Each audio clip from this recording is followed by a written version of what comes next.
Enchanted One.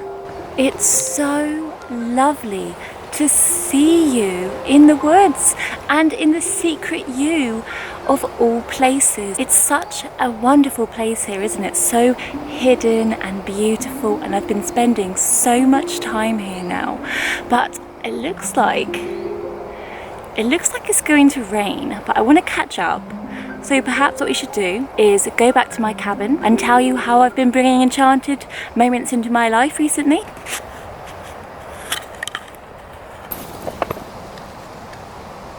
Are you ready to journey with me back to my enchanted home in the woods?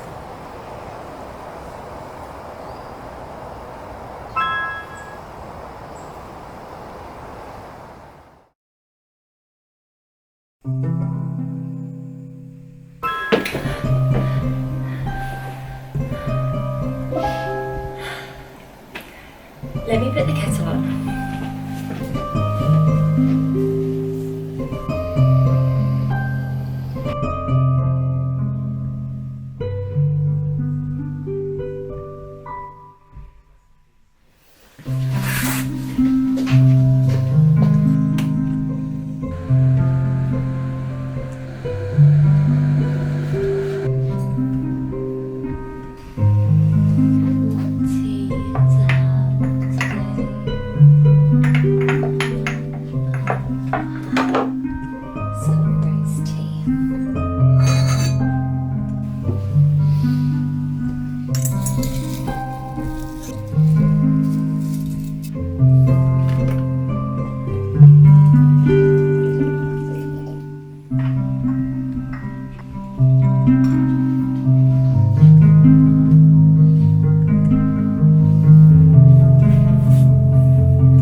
Rose tea is so underrated. I love it. We have so much to catch up on, and there's so much I want to tell you about what I've learned throughout my journeys this summer, and just how I've ultimately become more me and now feel more magical and enchanted than ever. I'll try not to use that word too much, but I'll make no promises because I love that word. You know I love that word.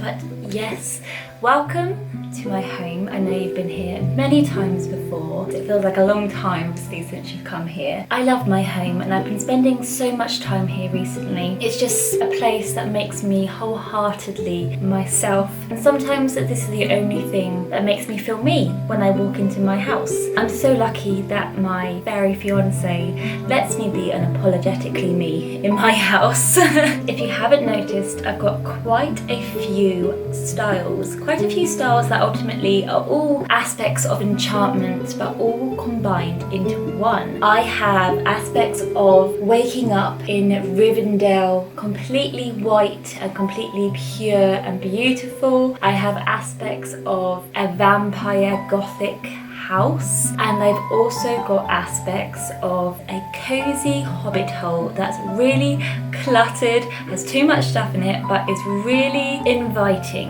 And these three things I've kind of acquired just over the years a love for, and I've piled them on top of each other and mixed them all together in my home, and I feel like it makes such an interesting, unique style. If you were to ask me where any of this stuff is from, honestly, the answer a lot of the time is antique shops and vintage shops, or things I've made myself, because a lot of the style items that I want are not in the mainstream shops, and I've been in those shops, I've been in them down the lane. They do not sell the things that I need. I love picking up things that have a story. That is one thing I'll tell you about this house. I can tell you All the items in it have a story, and I'm so drawn to items that have a history, that are unique. It is not following the trends and just going with what I like. It's taken about 3 years for my house to get to that, and also it's taken a lifetime of acquiring my own styles and then developing them over the years. Maybe there'll be a couple more trends along the way that I pick up, who knows? But at the moment, I'm very happy with how everything looks. You may also see a few little faces and friends along the way, and I tell you now, we have named all of them and we speak to them on a regular basis as they are part of the family now. I'm not gonna lie, I have been called extra, and I probably am called extra every single day of my life, but the thing is, I'm not extra. I'm just me, being unapologetically you and embracing this enchantment, if you feel it. It's just you. There's no need to use the word extra. Being at home is very comforting, but it doesn't help the fact that sometimes my thoughts get too much. Sometimes I feel overwhelmed, and sometimes I just feel like, I don't know, everything's a bit too much. Do you ever feel like that sometimes? When life just gets too much and you just don't know what to do, you feel stuck in your mind. That's when I had a huge realization. I actually went into the woods and had this realization. I saw the secret you where we met today. The secret you, and every tree for that matter, has so much to hold. It has its root system, it has a huge trunk with so many rings inside, and it has the branches and then the foliage on the branches. I realized thoughts are kind of like the very tips of that tree. Thoughts aren't necessarily the whole tree at all, because there's so much more to us than just thoughts. Then I realized, hang on, what about my creativity? What about being grounded? What about self-expression? That's not necessarily thoughts. That's something else. That's who I am. So I've been practicing this grounding technique, and I feel like this will help so many people to feel the enchantment in themselves, but also to see the enchantment around you and see the magic that is everywhere. So what do? I go up to this tree, I hold the tree, and I picture roots and light coming through up my feet, making its way slowly up my body. And as I do that, I connect with all the parts of my body. By the time it gets to my head, I then suddenly just feel so much more energized, and there's just a new energy to be told. And in that moment, you might feel your eyes automatically opening, and if you do, that's amazing. And then look around you. Look around you. Everything feels new. You'll feel new, and you'll feel connected to yourself and connected to your surroundings and this present life. And that is fundamentally the most magical state I feel I can ever be in, because I am so connected and so in the moment and present. Anyway, I came home from the tree and I was thinking, wow, I am so much more than just my thoughts. And I realized I didn't need to pay attention to those thoughts anymore. I realized that I could just shake those thoughts away, like the whomping willow, how it sheds its leaves. Then I worked on myself. I worked on myself in layers. And the thing is about ourselves is that, yes, we have so many different sides to ourselves, and that's something that I realized. We don't just have one side, and that's not a crazy thing. That's an amazing thing, that we can unlock these new paths and new journeys. So I started with my root, becoming present and grounded in the tree, and then I worked my way up through my body to my sacral chakra, which is all about creativity and passion, and I painted a picture. And the whole time I was just trying to undo rules and expectations that I had. I feel a lot of people feel that they need to have this amazing creative sense to be enchanted and magical at creativity. You don't need that at all. You can paint anything you want and it will be amazing to you. When you see it is amazing to you.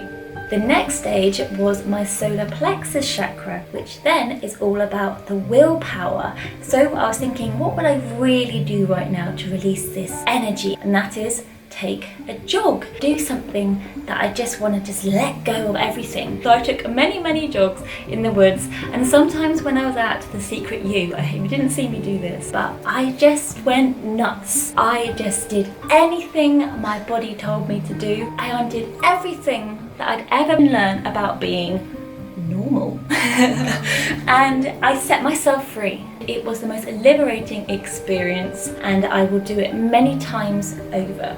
The next thing I did was focus on my heart and my self-love, and that is one thing that I have realised like never before that's so important. Say we're home alone and maybe we ring up somebody and we tell them, hello, I'm alone. The thing is, we're not really alone. We are there. We're present, and our soul is present. At that turning point when I was thinking about that, I was like, oh, what can I do to make myself feel better? Because I'm the center of my universe, really. It is me that I need to kind of unpick and find out more about, to want to spend more time with who I am. So I wrote a list. I wrote a list at things that I liked doing, things that I liked about myself, and maybe qualities that I wanted to make better about myself. And I felt like that was such an amazing turning point. Then I could see the things that I wanted to do with myself when I was alone, whether it be painting a picture, going for a walk in the forest, grounding myself, doing gardening. And the more I thought about it, the more I thought,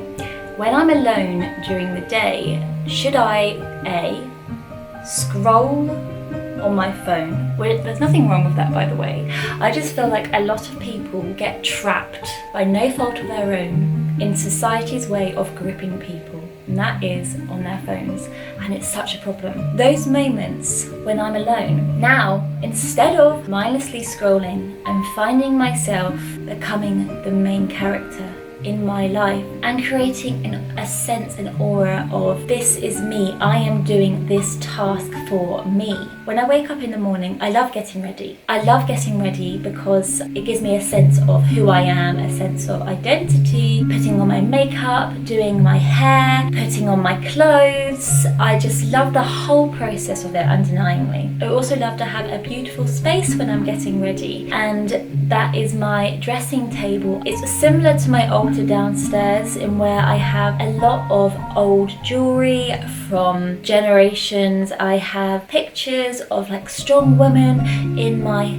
family, and I have a lot of different antiques and a lot of different energies from ancestors and things like that. The dressing table has that same Rivendell ethereal nature, and the montage of getting ready is one of my favourite aspects of the day. It's such an identity moment of knowing who you are, and if you ever feel like you are dressed too much, or if you're extra, I tell you what, Enchanted One, what you need to do is embrace that. You need to wear that outfit and you need to put on that makeup, because you know who that person is. That person is you and who you are. Do you ever do that thing where you look in the mirror and you just see yourself and you think, I'm going to see myself right now as somebody who I aspire to be, as my alter ego? I think you know who my alter ego is. So I see myself as her, and then I mold into her and I become her, and then I feel so much more hyped and prepped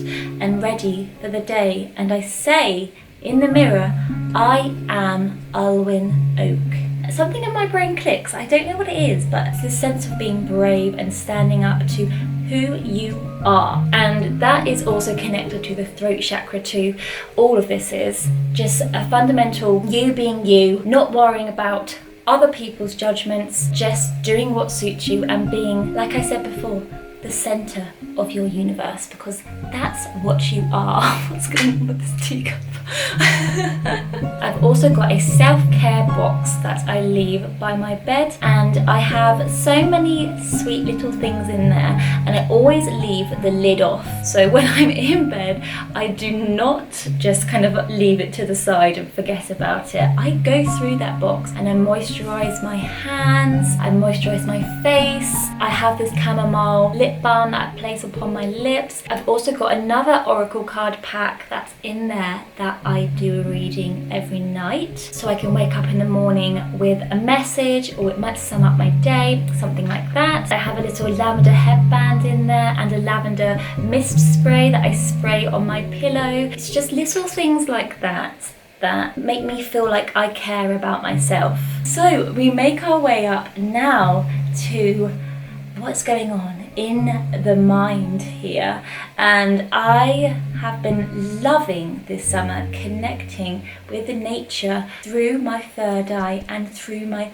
astral self, and a lot of it has been just simply picking up on what's been going on around me. Every morning when I wake up, without fail, underneath the arch in the garden, there will be something there that will be telling me something about my day and what I need to do to continue down my path. Once it was an egg, don't know how that got there. A couple of times there have been birds of prey feathers. Sometimes there have been rocks, sometimes there have been pine cones, but they are all piled up at my altar and I can't let go of any of them. But I have been looking up what they mean, along with the insects or birds or animals that I see or am drawn to. There's always something that I can learn, and my love for that is so strong now, and I believe it with such a passion. I have also been drawing oracle cards at 11:11 each day, which is an angel number that the spirit guides are with you. Don't worry if it's 11:10 or 11:12 or 11:13, don't worry, not going to jinx it. It could be a different time for you, but that makes me feel extra enchanted. I'm doing this thing at the moment in the morning, and I've been doing it for quite a long time actually, and I think that you'll like it. Basically, it is when I call upon my higher self. I envision a white light coming down and opening up my crown chakra and drawing into me, and that is my higher self, and I'm accessing it through tapping into the energy of feeling my higher self here. When you feel your higher self, you are accessing that portal. So I say to my higher self every day, please help me to be my truest self, help me to make the decisions that I need to do, and help me to be unapologetically me. And I've also been asking my higher self questions. There is a voice that answers back, and it's always this pure, beautiful voice that knows what's best for us. So if you ever have any decisions to make, or if you find that you need help throughout your day, definitely call upon your higher self, my loves. You will feel like you're tapping into the enchanted one, the one enchanted one. Oh my goodness, is that the time? I'm so sorry I've kept you here for so long. I've just been so excited to share with you everything that I have learned over the summer. I don't know, I feel new, and I feel I am a new version of Alwyn Oak and who I am. I really hope that you, by following a couple of these tips, just one or two, you don't need to follow all of them, I hope you can feel the same. This summer has been full of realizations. It's been full of undoing rules that I've had for myself and undoing what society expects from us. And a lot of the time, what society expects from us is ridiculous and something that holds us back from becoming who we truly are, which is a lot of the time enchanted, beautiful beings. So let me see you out. Thank you so much for being here, Enchanted One, and have a wonderful day. All my love, Alwyn.